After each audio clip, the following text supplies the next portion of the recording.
Tú puedes juzgar al creador y juzgar a la obra por separado. Esa canción, todo el mundo dice que trata sobre que es un himno satánico. Eso que pasa de ahí para allá, ese es tu problema. Entonces yo le dije que a mí no me importaba. Esta época nos ha hecho saber demasiado de los artistas. Wow, esa persona le da golpe a su esposa y tú lo sabes ahora en el día de hoy. ¿Cuánto control conservamos nosotros sobre esa idea? Yo pienso que eso es una decisión muy personal.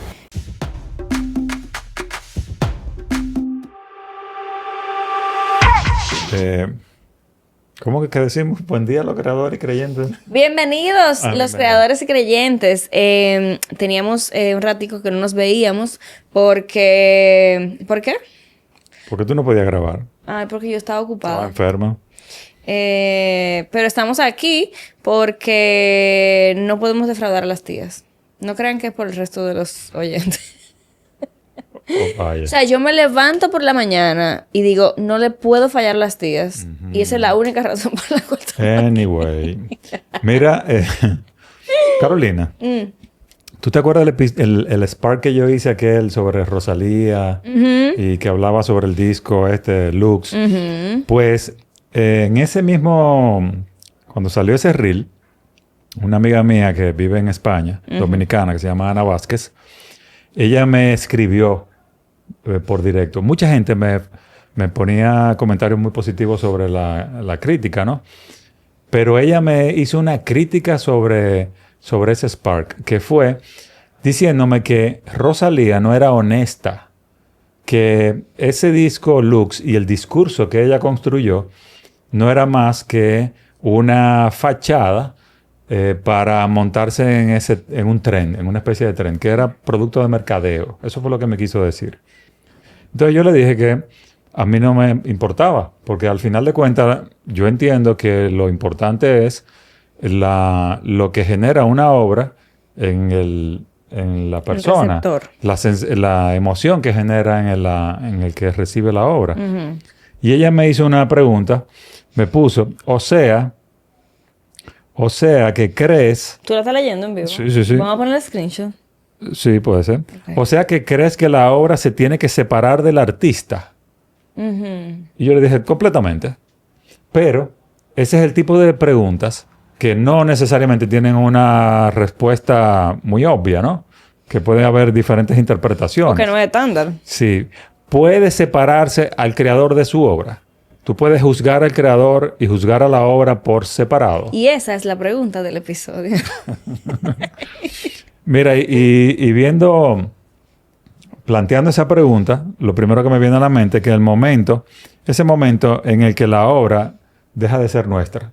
Nosotros creamos algo e inmediatamente eso sale y se expone al público, ¿no? Cuando creamos algo, creemos saber lo que estamos diciendo con la obra. Creemos que la misma tiene un discurso clarísimo. Yo hice esto con esta finalidad para establecer este discurso y se va a entender. Pero no necesariamente pasa eso. Una canción, una novela, una campaña de comunicación para los publicistas, los que manejan marcas comerciales o una película o lo que sea. ¿Cuánto control conservamos nosotros sobre esa idea? Cero. Cero. ¿Por qué? Bueno, aunque realmente me gustaría creer que cuando se trata de arte, uno lo controla menos que cuando se trata de comunicación. Sí. Porque la comunicación, de cierto modo, es una ciencia. Sí, es una ciencia. Pero cuando se trata de arte, y a mí me gusta mucho un texto de Susan Sontag que habla que se llama Contra la interpretación, es un essay, en el que ella, de manera extensa, y obviamente mejor que como lo voy a decir ahora, explica cómo el artista no está obligado a atarse a tu interpretación de su obra. Claro. Ni la gente tiene que estar atada a la interpretación del que lo hizo. Eso que pasa de ahí para allá, ese es tu problema. Sí, y también es importante entender que una misma obra puede tener muchísimas interpretaciones, puede provocar diferentes interpretaciones en la gente. Y de ahí viene el asunto de la intención versus la interpretación. Que yo como creador cuál es mi intención a la hora de hacer una obra y qué interpreta la gente. Este es un debate sumamente interesante a nivel de histórico, ¿no? Uh-huh. Porque todo creador se ve en algún momento debatiéndose entre si debe ser complaciente con esa interpretación que la gente tuvo de su obra o debe de imponer, no, mi discurso fue tal. ¿Qué vale más? ¿Lo que quiso decir el autor o lo que entendió el público? ¿Qué vale más? Para ti. Porque esto sí ya es completamente subjetivo, ¿no? Bueno, mira, hace muchos años, Víctor, ajá, a quien yo he estado recordando mucho en esta época de mi vida, decía como consejo que el público no existe. Que tú tienes que hacer la vaina que tú estás haciendo sin pensar en el público. Uh-huh. Y luego, hace poquito... Eso está bien, para el proceso de creación. Claro, ¿no? Claro. Y después de ahí... Ya te jodiste. Ya no existió. Claro. Y leí hace poco que Rick Rubin dice algo similar a eso. Ajá. O sea, como que tú tienes que crear sin pensar ajá, que el público está ahí esperando nada. Pero para mí, que soy como defensora del disfrute y de una versión como más hedonista de disfrutar el arte, ¿verdad? De hecho, tú nunca me vas a ver a mí de que analizando una canción o de que analizando una obra. A mí no me gusta eso porque como que eso te coloca en una posición diferente a la de el público, que es lo que tú realmente eres. O sea, tú sabes, como que así, a mí me gusta sentirme como tan público, lejos de mi artista. A mí esa vaina de hecho, esa frase de nunca conozcas a tus ídolos, me encanta por eso. Que te van a defraudar. Porque a mí esa distancia me fascina. Entonces, cuando yo veo a la gente como dije, no, porque fulano es mejor que fulano, y dije, no, yo no voy a entrar en esa discusión, yo solo lo disfruto. No, tú sabes que tú hiciste una distinción interesante al principio cuando dijiste, una cosa es en comunicación de marcas comerciales y otra cosa es un artista plástico, un escritor, lo que sea. Yo siempre le decía a Pote, cuando sacábamos una campaña de presidente o cualquier cosa, que él empezaba como a comentar en las redes sociales y le decía, cuando una campaña sale, el creativo se calla y escucha. Porque lo que nos toca es sentarnos a oír qué piensa la gente de eso que hicimos y no venir a tratar de defender o explicar. No, a mí no me gusta explicar nada. Si no se entendió, pues entonces lo hicimos mal. Pero en el arte es completamente diferente. Te voy a poner un par de ejemplos. A ver. Hotel California. La canción Hotel California de los Eagles, ¿no? De la banda Eagles, donde estaba Don Henley de baterista. Esa canción, todo el mundo dice que trata sobre, es un himno satánico, sobre el satanismo, que en el Hotel California fue que se hizo. Pero en realidad, la banda lo que dice es que es una crítica a los excesos del estilo de vida de California de esa época. Pero ¿quién dice que es eso? Y no que es un himno satánico. O por ejemplo, y esto sí es desubicante, Bradbury, Ray Bradbury, el de Fahrenheit 451, en la novela que luego se hizo película 2 veces, él dice que no es una novela, no es una obra sobre censura estatal. Pero ¿sobre qué? No explica, dice que no es sobre censura estatal. Okay. Y eso es difícil de explicar porque ese es uno de las obras que mejor expone la censura estatal. Es casi literal, ¿no? Pero tú sabes que yo siempre, cuando pienso en el tema de la separación entre el artista y su obra, pensando en artistas, ¿no? Yo siempre pienso que cada vez, a medida que la tecnología nos acerca, tristemente, se hace más difícil. O sea, se hace más difícil tú estar lejos de tu artista, que es mi primary goal. Yo no quiero saber si esa persona piensa X, Y o Z. Y creo que también, cuando dices eso, yo dudo de todo. Y digo, dije, esos son ellos explicando qué le dijeron el relacionista público en esa época que dijera eso en esa entrevista. ¿Tú sabes? No porque ellos lo pudieran haber dicho luego abiertamente, porque es una banda de rock. O sea, el mismo caso de Hotel California, que se convirtió en ese himno al satanismo. O sea, una cosa ridícula. Se quemaron discos de Hotel California por esa supuesta vinculación con el satanismo. Pero la interpretación equivocada de la obra se volvió, en ese caso digo, una verdad cultural. O sea, no hay nada que diga la banda o que digan las pruebas de los conocidos de la banda que cambie la percepción de la gente. No, y eso es como ahora cuando la gente le da para coger una canción en TikTok y usarla como significado de algo que no tiene nada que ver. Y eso se llama cuando el público reescribe la obra. Muchas obras terminan significando algo que el autor jamás imaginó. Te voy a poner ejemplo que me encantaron eso. Mira, por ejemplo, Born in the USA, de Bruce Springsteen. Él escribió esa canción como una crítica a la sociedad y está vista como un himno patriótico. Exactamente lo contrario. Fight Club, lo conocemos, ¿no? La película del libro de Chuck Palahniuk, que es uno de mis escritores preferidos. ¿Verdad? Tú tienes muchísimos libros de ese hombre. Yo tengo 17 libros de ese tipo. Palahniuk decía que era una crítica a la masculinidad tóxica y al consumismo de la sociedad. Y Fight Club y en realidad es el símbolo de eso mismo. La película convirtió al personaje de Brad Pitt, que se llama Tyler Durden, en un ejemplo a imitarse de masculinidad y al otro de vaina de club de chicos. Sí. Ay, no, qué terrible. Y, por ejemplo, Every Breath You Take, la famosísima canción de Sting, de Police, número 1, en donde sea que sonó. Sting dice que escribió una canción obsesiva y perturbadora. Porque de que yo siempre voy a estar atrás de ti, siempre voy a estarte mirando. No una canción de amor. Wow. Y esa es una de las canciones de amor más importantes de la época de los años 80. En las bodas, en los videos. Tal vez el creador escribe la primera versión de la obra, pero el público escribe la segunda versión de la obra. Eso es verdad. Y está bien. Sí. Claro, porque es como un eco o algo así, ¿no? Ojalá. Yo creo que es un espejo. Un espejo.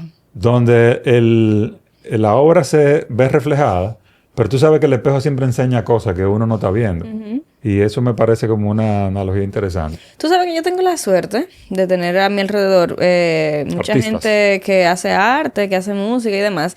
Y es terrible cuando yo he tratado de explicar mi interpretación de las canciones. Porque dije, ¿qué? Claro que no era eso. Nunca fue eso. Yo dije... o sea, por eso que te dicen no conozca tu ídolo, se me rompe el corazón. Porque una canción que tal vez yo tengo años escuchando, creyendo una vaina, el día que decido compartirla con esa persona, dije, ¿tú sabes qué?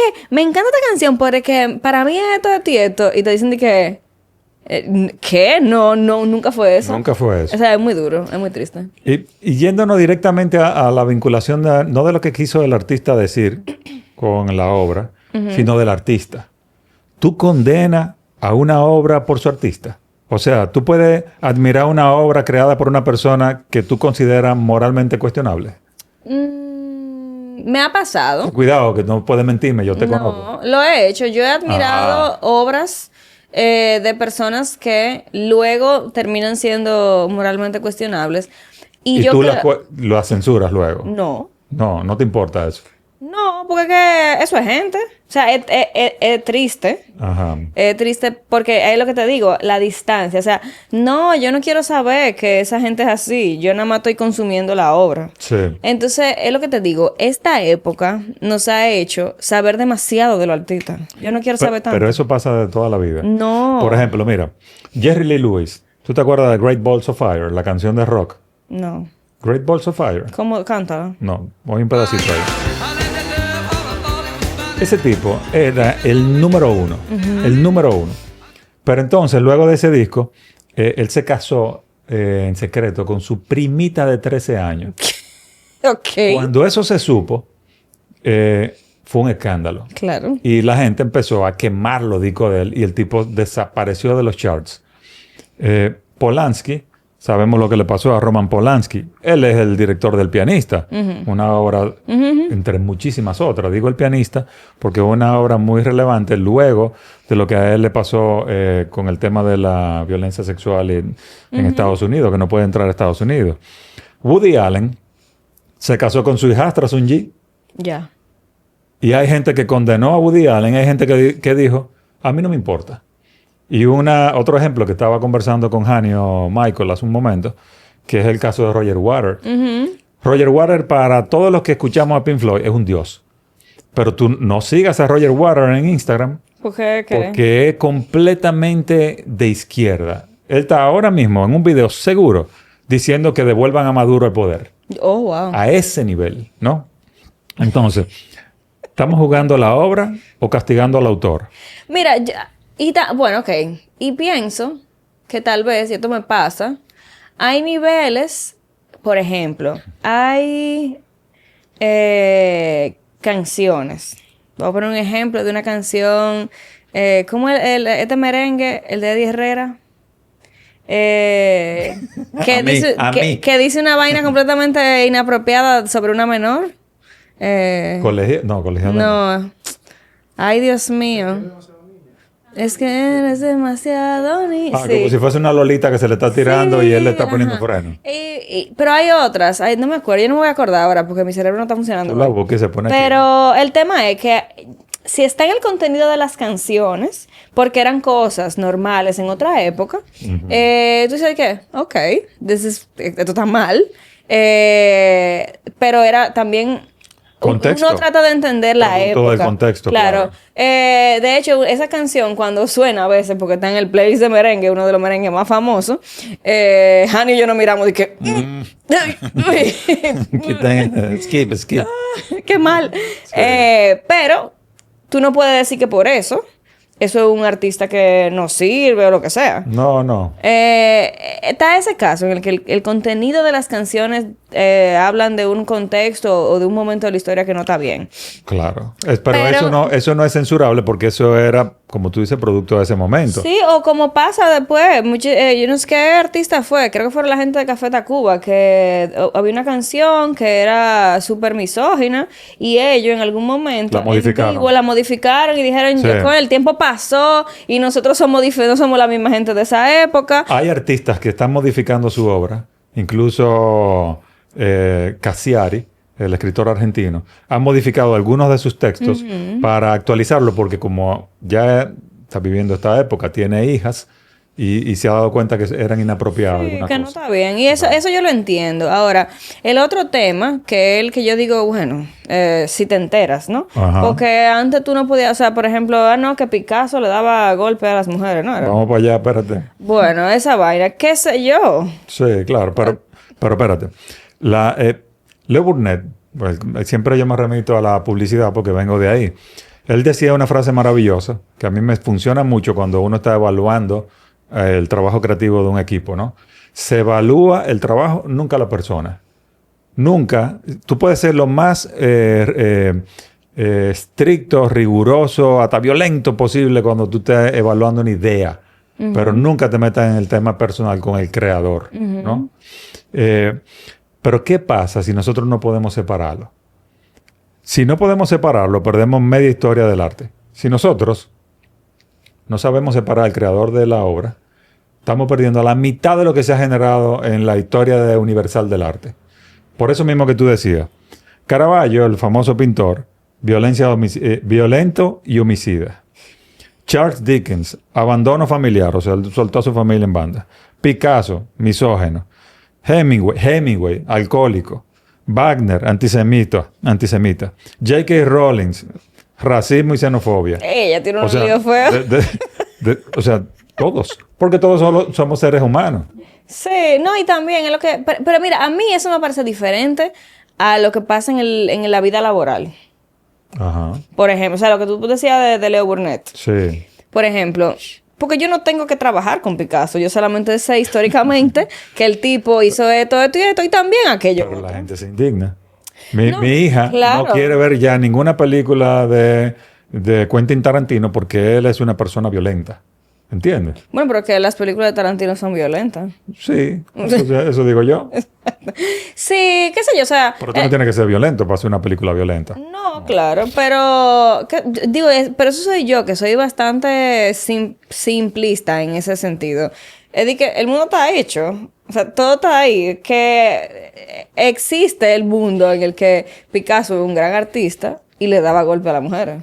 Sí, al final de cuentas, yo creo que es más importante esa sensación que tiene uno cuando se expone a la obra de Picasso, cuando tú te paras frente a un Jackson Pollock, independientemente de que Jackson Pollock era un borracho, ¿qué me importa eso? A mí lo que me importa es cómo yo me siento cuando estoy parado frente a esas obras, ¿no?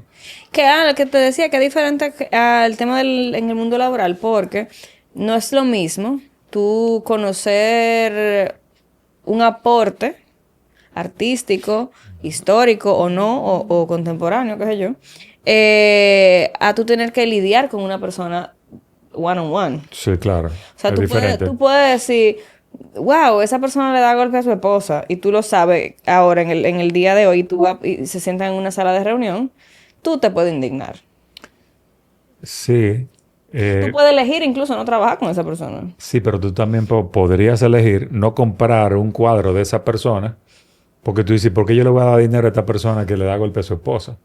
Es que ahí es donde está la distinción. Pero por eso te digo, es más difícil mientras más lejos está, ¿no? Mientras más lejos en el pasado están.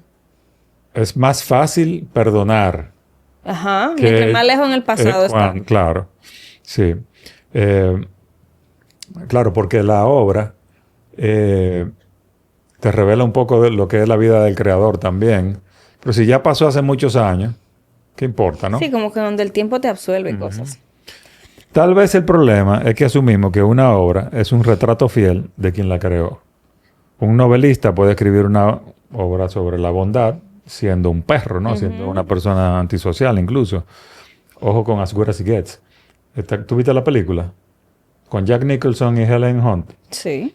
Bueno, él era un escritor que escribía novelas románticas, pero el tipo era un antisocial y que mandaba freitos a quien sea. Ojo, coño, es el permiso que es lo mínimo que tú le puedes dar a un artista, la posibilidad de escaparse de su realidad. Sí, por ejemplo. Que de hecho eso es interesante. O sea, el artista utiliza su obra para crearse personajes y crearse realidades que no son las suyas. Claro, eso también es súper válido. Hay gente que cuando tú la consumes te hace sentir lo que sea.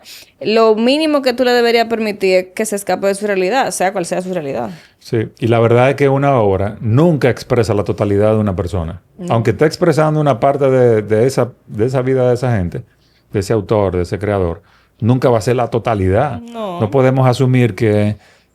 Y vamos a poner a los futbolistas también como artistas, ¿no? Creadores, porque crean el juego y crean ese show. Tú no puedes pretender que el que hace eso, que es una habilidad física, tenga que ser una persona que en su vida personal también sea organizado en las finanzas. Claro y correcto, no, nada que ver. Sí, claro. Mira, entonces, para resumir, con el tema de si podemos juzgar a la obra como a su creador o si debemos de separarla. Aunque no creo que podamos separar por completo al creador de su obra, tampoco creo que pueda reducirse únicamente a quien la hizo. Una vez compartida, la obra empieza a vivir su vida propia. Sí. Y es una decisión también del que la observa y la disfruta o no la disfruta, qué hacer con eso. O sea, yo pienso que eso es una decisión muy personal. Y a medida que el tiempo pasa y la documentación histórica es cada vez mayor, pues claro, si tú entiendes que no se separan, that's your problem. ¿No? O sea, tú sabes, como que no debe haber no hay una forma correcta de hacerlo, yo pienso. Pues mi amiga Ana, sigo firme con mi pensamiento de que no me importa cómo se haya comportado el creador o por qué haya sido creada la obra. Lo que me importa es cómo la absorbo, la interpreto. Y me quedo con esta frase. El creador hace la obra, el público le da significado y el tiempo decide a cuál de los dos recordará. Wow, qué lindo. Nos vemos la semana que viene en otro Creo Talks. Bye.